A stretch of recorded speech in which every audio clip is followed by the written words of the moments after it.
Hi guys and welcome back to your own channel Deepak Yadav Education. Welcome to the daily Hindu news and editorial analysis of 28th of December 2020. तो आज है तारीख 28 दिसंबर 2020 और है Monday. देखेंगे आज का the Hindu complete newspaper. The Hindu complete newspaper को एनालाइज करेंगे, बट लेक्चर में आगे बढ़ने से पहले अगर आप लोगों को ये न्यूज़पेपर चाहिए बिल्कुल फ्री ऑफ कॉस्ट, तो आप लोगों को क्या करना है, सबसे पहले डाउनलोड करना है टेलीग्राम और फिर सर्च बॉक्स में टाइप करना है Deepak Yadav education. Okay, as you can see आप लोगों को ये चैनल मिल जाएगा, सिंपल है। और इस पे आपको क्लिक करना है और नीचे यहाँ पे ज्वाइन का ऑप्शन आएगा, ज्वाइन कर लेना। अगर आप लोगों को इस तरीके से चैनल नहीं मिलता है बाय चांस, तो आप लोगों को नीचे डिस्क्रिप्शन बॉक्स में आसानी के लिए एक टेलीग्राम लिंक दे रखा है। इस चैनल का लिंक आप लोगों को दे रखा है, उस लिंक के ऊपर आप क्लिक करोगे तो ये चैनल अपने आप ओपन हो जाएगा। यहाँ पे आप जाकर ज्वाइन कर सकते हो। देखो यहाँ पर ना आप लोगों को डेली द हिंदू न्यूज़पेपर मिलता है। पिछले 6-7 महीने से रेगुलर अपलोड होता है यहाँ पर द हिंदू न्यूज़पेपर। साथ ही साथ एक डेली करंट अफेयर की वीडियो भी अपलोड होती है, द हिंदू एनालिसिस का वीडियो अपलोड होता है। तो अगर आप लोग अपने करंट अफेयर से लेकर परेशान है कि करंट अफेयर किस तरीके से मुझे प्रिपेयर करना है, तो आप लोग इन दोनों वीडियोस को रेफर कर सकते हो। साथ ही साथ यहाँ पे आपको सारी नोटिफिकेशन पीडीएफ्स भी मिल जाती हैं। ओके गाइस, तो नाउ बढ़ते हैं आगे। और अभी तक आपने इस चैनल को सब्सक्राइब नहीं किया है तो नीचे रेड कलर का बटन आ रहा होगा, सब्सक्राइब कर लेना। साथ ही साथ बेल आइकन को भी प्रेस कर लेना ताकि ये जो वीडियोज़ हैं डेली बेसिस पे आप लोगों के पास पहुंचती रहें। ओके, नाउ हमेशा की तरह हम लोग एक क्वेश्चन के साथ स्टार्ट करेंगे, मैप के क्वेश्चन के साथ। तो आज आप लोगों को मैप में जाकर देखना है टर्की को, ठीक है। टर्की को मैप में जाकर देखो और कहाँ पर ये एग्जैक्ट लोकेशन है इसकी, और दूसरी चीज़ कौन कौन सी कंट्रीज़ टर्की से बॉर्डर शेयर करती हैं, उन कंट्रीज़ का नाम नीचे कमेंट सेक्शन में बताना, ठीक है। ये 2-3 चीज़ आप लोगों को बतानी है टर्की के बारे में। और अगर किसी को नहीं मालूम है तो जाए सबसे पहले उसे मैप में जाकर देखे, उसके बाद आके यहाँ पे कमेंट करे, कमेंट के अंदर टाइप करे, जिससे कि आप लोगों को लंबे समय तक याद रहने वाला है। ओके, नाउ गाइज आगे बढ़ेंगे और आते हैं पेज नंबर 1 के ऊपर। पेज नंबर 1 पे देखेंगे हाईलाइटेड आर्टिकल्स को। सबसे पहला आर्टिकल यहाँ पर देखो, हुआ क्या है, अभी हमारे प्राइम मिनिस्टर नरेंद्र मोदी जी की मन की बात का प्रोग्राम चल रहा था, ठीक है। पहला आर्टिकल हम डिस्कस कर रहे हैं ये वाला। तो ये मन की बात का प्रोग्राम चल ही रहा था कि जो फार्मर्स हैं उन्होंने उस प्रोग्राम के बीच में ही यहाँ पे प्रोटेस्ट स्टार्ट कर दिया और प्रोटेस्ट करना चालू कर दिया। और आप लोगों को यहाँ पे देखने को मिलेगा इन्होंने टीन वगैरह ये बजानी चालू कर दी थी, है ना। तो वही चीज़ें यहाँ पर बताई गई हैं। देखने को मिलेगा आपको यहाँ पे जो फार्मर्स बीटिंग ऑयल टीन, जो हमारे किसान लोग हैं वो जो तेल वाले टीने हैं उनको खूब यहाँ पे बजा रहे हैं, जब यहाँ पे हमारे पीएम मोदी का मन की बात का प्रोग्राम चल रहा था, ठीक है। तो ये सारी चीज़ें ये करे जा रहा है, इनके द्वारा प्रोटेस्ट करा जा रहा है। आप लोगों को मालूम है क्यों करा जा रहा है, क्योंकि जो केंद्र सरकार है उसने 3 फार्म बिल्स पास किए थे। उन फार्म बिल्स के अगेंस्ट ये फार्मर्स प्रोटेस्ट कर रहे हैं, प्रदर्शन कर रहे हैं। और फार्मर्स चाहते हैं कि ये जो बिल्स हैं इनको वापस हटा दिया जाए और फार्मर्स को एक एमएसपी की सिक्योरिटी मिल जाए, मिनिमम सपोर्ट प्राइस की एक गारंटी, एक लीगल सिक्योरिटी दे दी जाए, जिससे कि फार्मर यहाँ पर अपना प्रोटेस्ट बंद कर सकें और आने वाले टाइम में भी चैन की ज़िंदगी जी सकें, ठीक है। फार्मर्स की यहाँ पे ये मांग है, यहाँ पे गवर्नमेंट इस समय पूरी नहीं कर रही है, ये चीज़ यहाँ पर देखने को मिल रही है। ओके, नाउ यहाँ पे एग्जैक्टली अगर हम देखें तो बहुत टाइम से फार्मर यहाँ पर यही कह रहे हैं कि जो बिल्स हैं इनको रिवोक, इनको रिपील कर दिया जाए, इनको हटा दिया जाए, लेकिन अभी तक गवर्नमेंट ने नहीं सुना है। इतने ज़्यादा सिचुएशन होने के बाद अभी तक यहाँ पे गवर्नमेंट ने कोई स्टेप नहीं उठाया है इसको लेकर, है ना। देखेंगे आगे क्या होगा। अभी फिलहाल यहाँ पे कुछ इतना इंपॉर्टेंट है नहीं, बस यही था कि जो पीएम मोदी का मन की बात चल रही थी, ये प्रोग्राम चल ही रहा था, उसके बीच में फार्मर्स ने खूब जो है प्रोटेस्ट करा है कि फार्म बिल्स को हटा दो। नाउ उसके बाद आते हैं हम लोग आर्टिकल नंबर 2 के ऊपर, और इस आर्टिकल में थोड़ा कोरोना वायरस का अपडेट बताया गया है। अगर हम बात करें डेली बेसिस पे जो वायरस के केसेस हैं वो 19,000 से कम ही निकल रहे हैं। ऐसा 6 महीने बाद हुआ है।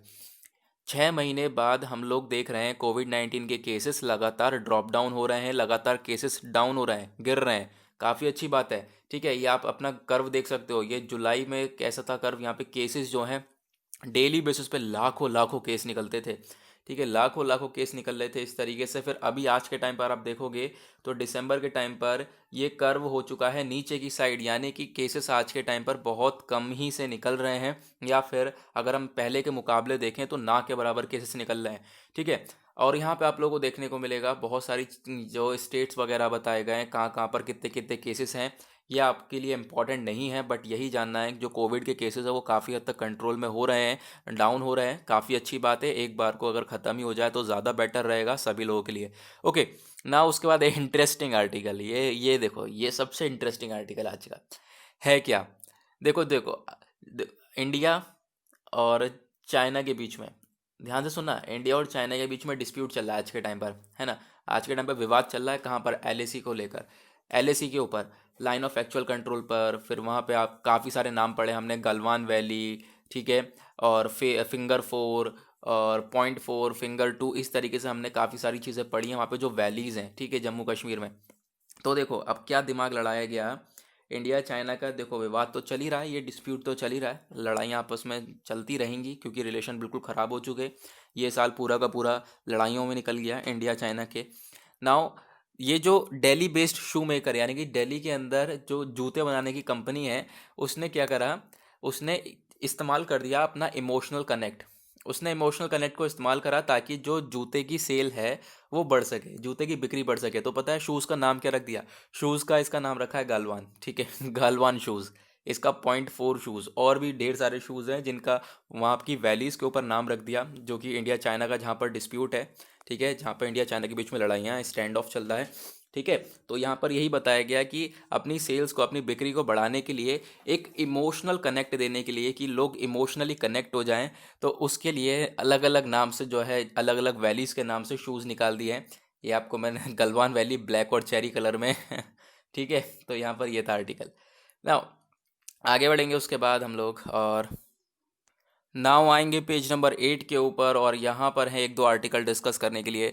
सबसे पहले तो वही बिल्कुल सेम आर्टिकल जो कि पेज 1 पे हमने डिस्कस किया, जो फार्मर प्रोटेस्ट है वो देखने को मिला during prime minister speech. Prime minister की स्पीच चल ही रही थी कि फार्मर ने खूब प्रोटेस्ट किया, और आपके जो तेल वगैरह के टीने खूब बजाए, और बोला कि भाई जो फार्म बिल्स हैं उनको विड्रॉ करा जाए। नेक्स्ट जो है, इसको मैंने अभी अभी बिल्कुल कवर किया है हम लोगों ने, ये क्या है, शूज़ को लेकर। जो एलएसी हॉटस्पॉट्स हैं, टर्न ब्रांड बजवर्ड्स इन वैली, जो वैली के वहाँ पे नाम आप लोग देखोगे, एलएसी, पॉइंट 4, फिंगर पॉइंट, इन सब के नाम से जो है शूज़ बनने लगे हैं, ठीक है। एक दिल्ली बेस्ड शू मेकर ने यहाँ पे ये सारे काम करे हैं अपनी सेल्स को बढ़ाने के लिए, लोगों को इमोशनली कनेक्ट करने के लिए, कि भाई इस शूज़ को ज़्यादा खरीदा जाए, है ना, उसकी बढ़ाने के लिए सेल को ना। उसके बाद यहाँ पर नेक्स्ट आर्टिकल ये देखने को मिलेगा, देखो अभी हाल ही में काफ़ी ज़्यादा प्रॉब्लम देखने को मिल रही थी विस्ट्रॉन में। जो ये विस्ट्रॉन कंपनी आप लोग देख रहे हो, इसके अंदर बहुत ज़्यादा, आप कह सकते हो, बहुत बवाल देखने को मिला। लोगों ने जो एम्प्लॉयज़ जो कि वर्क करते हैं यहाँ पे, आग वगैरह तक लगा दी। क्यों? क्योंकि आप लोगों को मालूम होगा कि अगर आपने इस आर्टिकल को ध्यान से सुना होगा, पिछले न्यूज़ एनालिसिस देखे होंगे, तो मैंने अब कवर किया था एक छोटा सा आर्टिकल, और बताया था उसके अंदर कि जो विस्ट्रॉन है, ये इसने पेमेंट नहीं करी थी अपने जो मजदूर, जो कि एम्प्लॉयज़ वहाँ पे काम किया था, उन्होंने उनकी वेजेस नहीं दी थी, उनकी कंप्लीट वेजेस, या फिर बहुत सारे जो मजदूर हैं उनका पेमेंट नहीं दे रहा था ना। उसके बाद यहाँ पे ये जो भी यहाँ पे एम्प्लॉयज़ थे वो उनको आया गुस्सा, और उन्होंने अपना स्टेप उठाया। उसके बाद यहाँ पे इतनी ज़्यादा प्रॉब्लम देखने को मिली, और विस्ट्रॉन कंपनी को आज के टाइम पर अगर हम बात करें तो इस समय बंद है, ठीक है, इस समय बंद है। तो ये जो विस्ट्रॉन है ये जल्दी ही ओपन होने वाली है, ये बोला जा रहा है मिनिस्टर के द्वारा। गवर्नमेंट इंश्योर करेगी कि जो कंपनी है, ये जितने भी वेजेस, जितनी भी मजदूरी रह गई है लोगों की, जितनी भी बाकी मजदूरी पेंडिंग है, उन सबको पूरी करेगी, उन सबको ये विस्ट्रॉन कंपनी देगी। ओके, यहाँ पर इसके द्वारा ये बताया गया ना। उसके बाद नेक्स्ट आर्टिकल यहाँ पर ये वाला आप लोगों को देखने को मिलेगा। ये क्या बताया जा रहा है, ducks die in large number in कोडनट। तो ये जो कुतनत जगह है वहाँ पर जो बत्तख हैं उनकी सबसे ज़्यादा मौतें हो रही हैं। देखोगे आप पिक्चर देखो यहाँ पर, ठीक है, ये पिक्चर देखो, ये सारी की सारी डक्स हैं जो कि ये दफना रहा है, ठीक है, इसके इनको बरी कर रहा है। नाउ अगर हम बात करें यहाँ पे ये क्यों हो रहा है ये सब चीज़ें, तो ये जो सबसे पहले अगर हम देखें तो ये डेथ ऑफ डक्स, ये जो ढेर सारी जो डक्स हैं इनकी काफ़ी सारी यहाँ पे अभी हाल ही में ही डेथ देखने को मिली। अगर हम पिछले हफ्ते की बात करें तो पिछले हफ्ते में लगभग 10,000 बत्तख की मौत हुई है। कहाँ पर? ये कुतनद में, ठीक है, वहाँ पर 10,000 बत्तख की मौत हुई है। अगर हम बात करें जो एनिमल हस्बेंड्री डिपार्टमेंट है, ये इन्होंने कोशिश करी कि भाई पता लगाने की ऐसा क्यों हो रहा है, क्यों बत्तख मर रही हैं, ठीक है। तो अभी रिसर्च करी जा रही है उसके ऊपर, अभी ये मालूम नहीं है क्यों हुआ है ऐसा, ठीक है, अभी इसके ऊपर रिसर्च चल रही है, स्टडी चल रही है। टेस्टिंग चल रही है, लेकिन अभी ये मालूम नहीं चला है कि ऐसा यहाँ पे क्यों आए, खट्टी कैसे यहाँ पे इतनी सारी बत्तख मर रही हैं। ठीक है, लेकिन जो काफ़ी सारी चीज़ें देखने के बाद ऑफिशियल्स ने ये बोला है कि एक ये बैक्टीरियल इन्फेक्शन है, यानी कि बैक्टीरिया टाइप का एक इन्फेक्शन है जिसकी वजह से ये डेथ हुई है। बस इतना बताया गया, एक छोटा सा चीज़ बताई गई है, बैक्टीरियल इन्फेक्शन की वजह से ये डेथ हुई है। ओके, ये नहीं मालूम एग्जैक्ट चीज़, एग्जैक्ट हमें रीज़न इसका नहीं मालूम है, बट एक छोटा सा रीज़न मालूम चल गया है। ठीक है, आने वाले टाइम में जैसे ही इसका रीज़न मालूम चलेगा, ये आर्टिकल अगेन आएगा, इस वजह से आपके लिए यहाँ पे डिस्कस किया है। एक बार और आएगा ये 100%, जैसे मैंने आप लोगों को बता देता हूँ कि आर्टिकल आएगा या फिर ये इस तरीके का आर्टिकल एडिटोरियल पर आएगा, तो वैसा होता ही है। तो ये आर्टिकल भी 100% आएगा आगे, तो इस वजह से मैंने आपको यहाँ पर बता दिया है। नाउ उसके बाद पेज नंबर 9 के ऊपर यहाँ पर एक आर्टिकल ये वाला आता है। ये क्या है, हमारे पीएम साहब क्या बोल रहे हैं, make a resolution to use local products, यानी कि ऐसा सॉल्यूशन लेकर आओ कि भाई जो हम अपने खुद के लोकल प्रोडक्ट्स को बनाएं और उनको ही कंज्यूम करें, उनको ही यूज़ करें। ठीक है, तो ऐसा पीएम का कहना है। यानी कि मोदी जी यहाँ पे अपनी मन की बात में, इन्होंने जो मन की बात प्रोग्राम था पिछले साल, ठीक है, मन की बात मन की बात अभी प्रोग्राम जो हुआ है पिछले साल कह रहा हूँ संडे में, तो वहाँ पे इनके द्वारा ये बोला गया, इन्होंने लोगों को अर्ज किया, ठीक है, लोगों को यहाँ पे आप कह सकते हो एक बढ़ावा दिया किस चीज़ को लेकर, कि जो फॉरेन आइटम्स हैं, ठीक है, जो भी सबसे ज़्यादा फॉरेन आइटम्स इंपोर्ट हो रहे हैं, जो भी कंज्यूम हो रहे हैं इंडिया के अंदर, उनको आइडेंटिफाई करा जाए, उनकी प्रोडक्शन करी जाए और उन चीज़ों को कंज्यूम करा जाए। यानी कि हम लोग अपना एक आत्मनिर्भर भारत की तरफ बढ़ेंगे आगे। आप लोगों को मालूम होगा, आत्मनिर्भर भारत प्रोग्राम लेकर आए हम लोग, एक इनिशिएटिव लेकर आए जिसमें हमारा ये गोल था कि जो चीज़ें प्रोडक्ट हैं, ये सारी प्रोडक्ट्स वगैरह ये हम खुद ही अपने आप ही प्रोड्यूस करेंगे और हम कंज्यूम करेंगे और साथ ही साथ एक्सपोर्ट भी करेंगे। ठीक है, जिससे कि हमारा नाम ज़्यादा होगा, जैसे चाइना आज के टाइम पर कर रहा है। आप लोगों को देखने को मिलेगा वहाँ पे, एक तो चीप लेबर है, साथ ही साथ बहुत सारा यहाँ पे प्रोडक्शन देखने को मिलता है। आज के टाइम पर पूरे दुनिया में चाइना का मार्केट फैला पड़ा है बुरी तरह से, है ना। इनफैक्ट आप लोगों को देखने को मिलेगा इंडिया इतनी जल्दी निकल भी नहीं सकता, अभी आत्मनिर्भर, थोड़ा सा आत्मनिर्भर बना है। ठीक है, बहुत सारी चीज़ें इंडिया ने अपने आप करनी चालू कर दी हैं इस लड़ाई की वजह से इंडिया चाइना में, लेकिन बहुत सारी चीज़ें बाकी हैं। अभी थोड़ा सा आत्मनिर्भर बना है, अभी पूरा आत्मनिर्भर बनने बाकी है। ठीक है, तो उसको देखते हुए यहाँ पे बोला गया है कि जो लोकल प्रोडक्ट्स हैं उनके लिए यहाँ पर एक रिजोल्यूशन लाया जाए और आइडेंटिफाई करा जाए कौन कौन से प्रोडक्ट हम सबसे ज़्यादा इस्तेमाल कर रहे हैं और उनको बनाया जाएगा फिर। ओके, ना उसके बाद पेज नंबर 10 के ऊपर आएंगे और पेज नंबर 10 पर यहाँ पे एक आर्टिकल आता है एक पर्सनैलिटी के बारे में जिनकी हो गई है डेथ। तो ये एमिनेंट एक डांस स्कॉलर थे जिनका नाम है सुनील कोठारी, इनकी डेथ हो गई है 87 की एज में। नाउ इस तरीके के जो आर्टिकल्स होते हैं ये आपके वनडे एग्जाम के पॉइंट ऑफ व्यू से बहुत ज़्यादा इंपॉर्टेंट होते हैं। नाउ वनडे एग्जाम क्या होता है आप सभी लोगों को मालूम होगा, लेकिन बहुत से तब भी कमेंट करते हैं नहीं मालूम होता। यानी कि जो भी वन एक ही दिन में ख़त्म हो जाते हैं, जैसे कि रेलवे, बैंक, ये ऐसे टाइप के जो एग्ज़ाम्स होते हैं, ठीक है, तो फिर इनके लिए बहुत ज़्यादा इंपॉर्टेंट होता है। ऐसे क्वेश्चन बहुत सारे पूछे जाते हैं जो कि करंट अफेयर्स के अंदर चल रहे होते हैं। तो ये एक एमिनेंट डांस स्कॉलर हैं जिनका नाम है सुनील कोठारी जी, डेथ हुई 87 की एज में। संगीत नाटक अकेडमी जो सबसे बड़ा अवार्ड होता है अगर हम देखें डांस की कैटेगरी में, ये अवार्ड भी इनको इस अवार्ड से सम्मानित किया गया था। और बहुत कुछ इन्होंने अपनी लाइफ में किया है, बहुत सारे अवार्ड्स इन्हें मिले हैं। ठीक है, तो इनके बारे में आपको याद रखना है ना। उसके बाद आगे बढ़ेंगे, पेज नंबर 13 के ऊपर आएंगे, वर्ल्ड पेज पे देखेंगे दुनियादारी में क्या चल रहा है। तो सबसे पहले आता है यूरोपियन यूनियन से रिलेटेड आर्टिकल। जो यूरोपियन यूनियन नेशंस हैं वो सब क्या करने वाले, मास वैक्सीनेशन चालू करने वाले हैं, यानी कि जो वैक्सीन है वो उसे देना चालू करेंगे लोगों को। और बात ये हो रही है, जो गोल है इनका वो सबसे पहले ये है कि सारे एडल्ट्स को, ठीक है, सारे एडल्ट्स को ये वैक्सीन देने वाले हैं 2021 में। ठीक है, front line workers and elderly prioritise, जो भी फ्रंट लाइन वर्कर्स हैं हमारे, हेल्थ केयर वर्कर्स हैं या फिर जो भी एल्डर लोग हैं जिनकी एज ज़्यादा है, बुजुर्ग लोग हैं। देखो इनफैक्ट यहाँ पे यही काम करना है। जो भी कंट्री अगर वैक्सीन लाएगी, उसका जो भी कंट्री वैक्सीन देगी सबसे पहले वो उन्हीं लोगों को देगी जो भी हेल्थ वर्कर्स हैं, दूसरी चीज़ जिनकी एज ज़्यादा है, उसके बाद तीसरे टाइप में लोग आएंगे। ठीक है, तो इन लोगों को सबसे पहले वैक्सीन देने की बात करी जा रही है यूरोपियन नेशंस के द्वारा। तो यूरोपियन नेशंस स्टार्ट कर दिया इसने भी वैक्सीन देना, और ये भी जल्दी से यहाँ पर वैक्सीन देकर जो है यहाँ पे आगे बढ़ना चाहते हैं ना। उसके बाद नेक्स्ट आर्टिकल ये वाला देखने को मिलेगा आपको, अफगान पीस से रिलेटेड है।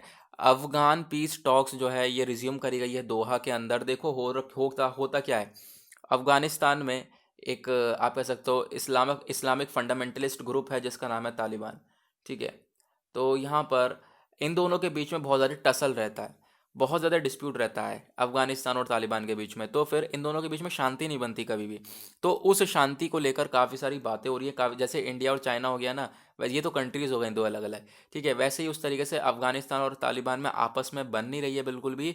और क्या होता है कि आपस में इन्होंने डिसाइड किया है कि काफ़ी सारी पीस टॉक्स होंगी, यानी कि बातें करेंगे आपस में, इनके बीच में इस तरीके से बातें करी जाएंगी कि सुधार करा जाए, आपस में जो शांति बनाई जाए। लेकिन काफ़ी सारी टॉक्स हो चुकी हैं इनके बीच में ऑलरेडी, तो उसमें कोई सोल्यूशन नहीं निकला है। और भी पीस टॉक इन्होंने सेट कर लिए कि दोहा के अंदर अब इनकी नेक्स्ट पीस टॉक होने वाली है।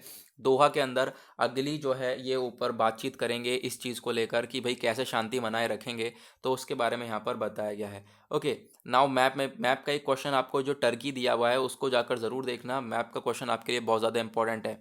ओके, तो गाइज अब चलते हैं हम लोग अपने एडिटोरियल के ऊपर। दो एडिटोरियल हैं बहुत इंपॉर्टेंट जो कि हम लोग डिस्कस करेंगे। अच्छे एडिटोरियल हैं, लेकिन वो इस तरीके के एडिटोरियल हैं जो कि आप लोगों को एक एक चीज़ मालूम होगी, ठीक है। मंडे में कुछ यहाँ पे खास न्यूज़पेपर आता नहीं है, ये पिछले कुछ सालों की कहानी चली आ रही है। ओके, तो पेज नंबर 7 पे तो आर्टिकल हमारे कुछ डिस्कस करने लायक नहीं है। आज हमें दो एडिटोरियल डिस्कस करेंगे, वो कौन कौन से हैं। सबसे पहला एडिटोरियल ये वाला, ठीक है। बहुत ही यहाँ पर आप कह सकते हो एडिटोरियल, इसे पढ़ने की ज़रूरत भी नहीं है। ये क्या एडिटोरियल मैं अभी आपको बताऊंगा ना, तो आपको समझ में आ जाएगा पूरा का पूरा। अगर आप लोग डेली द हिंदू एनालिसिस देखते होंगे इस चैनल का, तो आप लोगों को एक ही चीज़ क्लियर हो जाएगी। दूसरा एडिटोरियल अभी हमने इसको कवर किया है, ये मतलब इसके अंदर भी कुछ कुछ कुछ भी चीज़ें नहीं हैं इन दोनों एडिटोरियल के अंदर। और एक चीज़ मैं बता दूँ एडिटोरियल में आगे बढ़ने से पहले, देखो ये जो एडिटोरियल लिखे जाते हैं ऑथर के द्वारा, ये किसके लिए लिखे जाते हैं? ये सभी लोगों के लिए लिखे जाते हैं। इंडिया में सभी पढ़ रहे हैं इस न्यूज़पेपर को, तो कहीं ऐसा ना सोचना कि जो ये सिर्फ एग्जाम के पॉइंट ऑफ व्यू से लिखा है, तो ऐसा नहीं है। एग्जाम के पॉइंट ऑफ व्यू से आप लोगों को न्यूज़ रेलिवेंट है। एग्जाम के पॉइंट ऑफ व्यू से जो चीज़ इंपॉर्टेंट है वो न्यूज़ है, आप लोगों को न्यूज़ मालूम होनी चाहिए कि एग्जैक्टली ये किस चीज़ के बारे में लिखा गया है। ओके, अगर आप लोग ज़्यादा फालतू की चीज़ें यहाँ पे कवर कर दे हो तो आपका वो वेस्टेज ऑफ टाइम और कुछ नहीं है ना। उसके बाद चलो हम लोग कवर करते हैं। सबसे पहला एडिटोरियल यहाँ पर क्या बोलता है, notes from a year of Annie's, यानी कि 2020 जो साल है, चलो ये ख़त्म हो रहा है, ख़त्म हो गया है एग्जैक्टली अगर हम बात करें तो ख़त्म हो चुका है, 3-4 दिन और बताएं ख़त्म।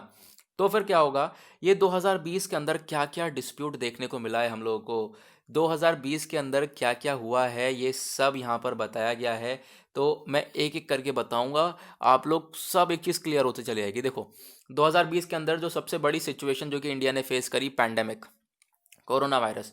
कोरोना वायरस के बारे में आप लोगों को मालूम ही होगा कितनी ज़्यादा बुरी सिचुएशन आई। कोरोना वायरस एक टाइम पे आया, लॉकडाउन लग गया था, सब कुछ बंद, इनफैक्ट पूरी दुनिया में सब कुछ बंद हो गया था, इकोनॉमी वगैरह सब कुछ डाउन पहुंच गई थी। इकोनॉमी आज के टाइम पर भी डाउन पहुंच रही है, लोगों को बड़ी प्रॉब्लम हुई, ठीक है। लॉकडाउन के अंदर बहुत से लोग भूखे मरे, ठीक है। तो सबसे बड़ी प्रॉब्लम थी कोविड-19।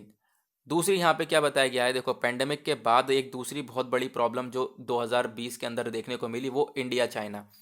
इंडिया और चाइना के बीच में भी यहाँ पे बीच में ही कॉन्फ्लिक्ट स्टार्ट हो गया, इन दोनों के बीच में विवाद स्टार्ट हो गया। हुआ क्या था कि जो लाइन ऑफ एक्चुअल कंट्रोल है जो कि लद्दाख की साइड है, यहाँ पर चाइना घुसने की कोशिश कर रहा था। तो इंडिया ने इसे, वहाँ पर इंडिया आया सामने, इंडिया ने भगाने की कोशिश करी। तो आपस में ये दोनों काफ़ी टाइम तक भिड़ चुके थे। अगर आज के टाइम पे बात करें तो आज के टाइम पर भी इंडिया और चाइना के बीच में स्टैंड ऑफ जारी है। ओके, तो हम लोगों को बहुत बुरी बुरी सिचुएशन देखने को मिली, इतना ज़्यादा यहाँ पे बवाल देखने को मिला कि हमारे जवान भी शहीद हो गए, 20 जवान गलवान वैली में। उसके बाद हम लोगों ने उन चाइनीज़ ऐप्स को बैन किया, ठीक है। आप लोगों को मालूम होगा बहुत सारे ऐप्स को बैन किया। तो हमारा ट्रेड वॉर भी देखने को मिल चुका इनके भी आपस में। तो बहुत सारी प्रॉब्लम फेस करने को मिली इंडिया चाइना के बीच में। तो ये दूसरा पॉइंट था, ठीक है। दूसरी बड़ी प्रॉब्लम क्या थी, इंडिया चाइना। नाउ अब तीसरी बड़ी प्रॉब्लम क्या है, यहाँ पर हम लोग देखेंगे एक तीसरी बड़ी प्रॉब्लम। एक सेकेंड, यहाँ पे इंडिया चाइना बता दिया गया, एक कोरोना वायरस बता दिया गया, दूसरा है जम्मू कश्मीर। जम्मू और कश्मीर का इशू ये तो पूरे साल तक चलता हुआ आ रहा है, और इनफैक्ट अभी भी जम्मू कश्मीर का इशू चल रहा है। और तीसरी चीज़, यहाँ पे जम्मू कश्मीर में इलेक्शन सब की बार हुए हैं, तो उसके बारे में बताया गया है। एक जम्मू कश्मीर भी बहुत बड़ा इशू रहता है हमारे लिए। तो तीन सबसे बड़ी प्रॉब्लम यहाँ पर ये बताई गई 2020 की। उसके बाद अगर हम यहाँ पर ऐड करें तो ऐड एक और हो सकता है इंडिया और नेपाल के रिलेशंस के बारे में। तो इंडिया और नेपाल के रिलेशंस भी ख़राब हुए हैं, लीपू लेक, काला पानी जगह को लेकर, है ना। तो ये इंडिया नेपाल के रिलेशंस भी ख़राब हुए हैं। इसके अंदर हम लोग और चीज़ें भी इंक्लूड कर सकते हैं कि और क्या क्या सिचुएशन देखने को मिली है 2020 के अंदर, है ना।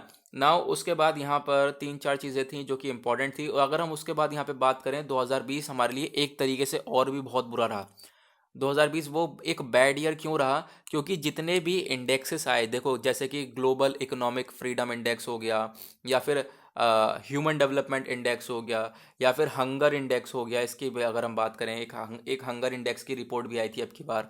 तो ये जितने भी सारे इंडेक्सेस हैं, इसके अंदर इंडिया की यानी भारत की हालत कुछ अच्छी नहीं रही है। सभी के अंदर अगर हम देखें तो भारत भारत में जो रैंक है इसकी गिरावट देखने को मिली है, और ये इंडेक्सेस के अंदर सही से परफॉर्म नहीं कर पाया इंडिया। तो 2020 बहुत ही ज़्यादा बुरा रहा है। काफ़ी सारी प्रॉब्लम्स फेस करने को मिली हैं, जैसे मैंने अभी आपको बताया, बहुत सारी प्रॉब्लम के साथ साथ जितने भी इंडेक्सेस आए हैं उन सब के अंदर भी भारत जो है काफ़ी पीछे रह चुका है। ठीक है, तो इन दोनों के अंदर वो बताया गया। नाउ उसके बाद अगर हम बात करें challenges for the year ahead, यानी अगर हम बात करें 2021 के अंदर ये चैलेंजेस रहने वाले हैं, तो बिल्कुल क्यों नहीं, 2021 के अंदर भी ये काफ़ी सारे चैलेंजेस रहेंगे जो कि हम लोग टैकल करेंगे। और काफ़ी सारे चैलेंजेस जो हैं बढ़ने भी वाले हैं, जैसे कि इंडिया चाइना का कॉन्फ्लिक्ट है वो 2021 के अंदर जो है ऐसा का ऐसे ही रहने वाला है। ठीक है, और हम लोग कोशिश करेंगे कि जो इनका रिलेशंस है, हम दोनों का रिलेशंस है इंडिया चाइना का, उसको हम मेंटेन कर पाएँ। ठीक है, उसके बाद दूसरी चीज़ यहाँ पे क्या है, 2021 में तो चलो चैलेंजेस रहने वाले हैं, काफ़ी चैलेंजेस सही हो जाएंगे, काफ़ी सारी प्रॉब्लम प्रॉब्लम रहने वाली हैं, ऐसे एज इट इज़ काफ़ी सारी प्रॉब्लम सॉल्व हो जाएंगी। अगर हम बात करें यहाँ पे एक सबसे बड़ी प्रॉब्लम एक और है, इकोनॉमी। कोविड-19 कोरोना की वजह से इकोनॉमी बहुत ज़्यादा डाउन हो गई हमारी। नाउ अगर हम देखें 2021 के अंदर हमारी क्या इकोनॉमी ग्रो होगी, देखो बहुत सारे रिपोर्ट्स का, बहुत सारी स्टडीज़ का, एनालिसिस का, अगर हम बात करें विदेशी फॉरेन रिपोर्ट्स का, कहना ये है कि ऑब्वियस सी बात है कि जो इंडिया की इकोनॉमी है वो 2021 के अंदर ग्रो करेगी। बट यहाँ पर अभी हम लोग कुछ कह नहीं सकते, अभी 2021 आने दो और चीज़ें थोड़ी आगे चलती रहेंगी तो हम लोग थोड़ा सिचुएशन के ऊपर बता सकते हैं कि किस तरीके से सिचुएशन चल रही है, उसके हिसाब से इकोनॉमी हमारी ग्रो होगी। ओके, तो ये कुछ प्रॉब्लम्स थी 2020 की। 2021 के अंदर क्या क्या होने वाला है वो मैंने आपको बता दिया कि 2021 में काफ़ी सारी प्रॉब्लम एज इट इज़ चलने वाली हैं। ओके, नाउ देखो था ना कितना एडिटोरियल ईजी, जो कि आप लोगों को एक एक चीज़ मालूम थी उसके बारे में। नाउ ये जो सेकंड एडिटोरियल है, ये तो कुछ खास ही नहीं है, इसके अंदर कुछ भी खास नहीं है। ये क्या है, इफेक्टिव वैक्सीनेशन के ऊपर, यानी कि जो वैक्सीन है, वैक्सीन आएगी तो उसको कैसे डिस्ट्रीब्यूट करा जाएगा। ये आर्टिकल पढ़ पढ़ के पक गए। ये आर्टिकल ने बोर कर दिया बिल्कुल। इसमें कुछ नहीं करना, आपको दो पॉइंट तो याद रखने ही रखने हैं। वैक्सीन को कैसे डिस्ट्रीब्यूट करा जाएगा, प्रायोरिटी किन्हें मिलेगी। भाई तो सुनो, प्रायोरिटी किन्हें मिलेगी अभी हमने डिस्कस किया। सबसे पहले प्रायोरिटी मिलेगी हेल्थ केयर वर्कर्स को। ठीक है, जो भी हमारे हेल्थ केयर वर्कर्स हैं उनको सबसे पहले वैक्सीन दी जाएगी। दूसरे नंबर पे दी जाएगी जो भी 50 साल से ऊपर वाले हैं, 50 एज अबव वाले लोग हैं, उनको दी जाएगी। उसके बाद थर्ड नंबर पे रेस्ट ऑफ द पीपल को देखने को मिलेगा, रेस्ट ऑफ द पीपल को तीसरे नंबर पे दी जाएगी। ठीक है, इस तरीके से वैक्सीन का डिस्ट्रीब्यूशन होगा, ये आप लोगों को याद रखना है। यह आर्टिकल आ चुका है 36 बार, ये आपको रट जाना चाहिए। 3 पॉइंट किस तरीके से प्रायोरिटी रखनी है, और इसी तरीके से प्रायोरिटी यूके ने रखी है, यूएस ने रखी है, सारी कंट्रीज इसी तरीके से प्रायोरिटी रख रहे हैं और इसी तरीके से डिस्ट्रीब्यूट करेंगे। अब यहाँ पे मेन चीज़ क्या आती है, देखो कि ये चलो गवर्नमेंट तो कर ही रही है काम, सरकार मिलकर करेगी, सरकार काम करेगी, लेकिन इसके अंदर अगर प्राइवेट हॉस्पिटल भी इन्वॉल्व हो जाते हैं, यानी जो हमारी सरकार है वो प्राइवेट हॉस्पिटल को भी इस स्टेप के अंदर ले आती है, यानी कि प्राइवेट गवर्नमेंट मिलकर डिस्ट्रीब्यूट करेंगे वैक्सीन्स को, तो जल्दी से जल्दी हम लोग सभी लोगों को बांट पाएंगे वैक्सीन, सभी लोग को इंजेक्ट कर पाएंगे। दूसरी चीज़, काम बहुत तेज़ी से होगा। तीसरी चीज़, काम बहुत ईजिली होगा। ठीक है, और चौथी चीज़, हम लोग जो है काफ़ी तेज़ी से रिकवर हो जाएंगे। तो ये काफ़ी सारे बेनिफिट मिलेंगे जो कि आप लोग को यहाँ पर देखने को मिलेंगे। तो ये जो प्राइवेट हॉस्पिटल्स को अगर हम लोग इस प्रोसेस के अंदर ले आते हैं कि जो सरकार है हमारी जब वो वैक्सीन देगी, प्राइवेट हॉस्पिटल भी साथ में देने लगेंगे, तो जल्दी जल्दी चीज़ें निपटेंगी, जल्दी जल्दी हम लोग इस आप भयंकर बीमारी से बाहर निकल कर आएंगे। ठीक है, तो यहाँ पर ये था कुछ आर्टिकल। तो गाइज इसी के साथ होता है आज का हमारा द हिंदू एनालिसिस का वीडियो का एनालिसिस पूरी तरह से समाप्त। आई होप सारी चीज़ें क्लियर हो गई होंगी आप लोगों को, और अभी तक आपने चैनल को सब्सक्राइब नहीं किया है तो नीचे रेड कलर का बटन आ रहा होगा, सब्सक्राइब कर लो, बेल आइकन प्रेस कर लेना, ताकि आप डेली बेसिस में द हिंदू एनालिसिस की वीडियो, साथ ही साथ डेली करंट अफेयर की वीडियोज़ अपलोड कर पाएँ। ठीक है, अवेल कर पाएँ, ठीक है, उन्हें देख पाएँ। तो गाइज आज के लिए बस इतना ही, मिलेंगे आप लोगों से नेक्स्ट वीडियो में। आज के लिए bye bye, have a nice day.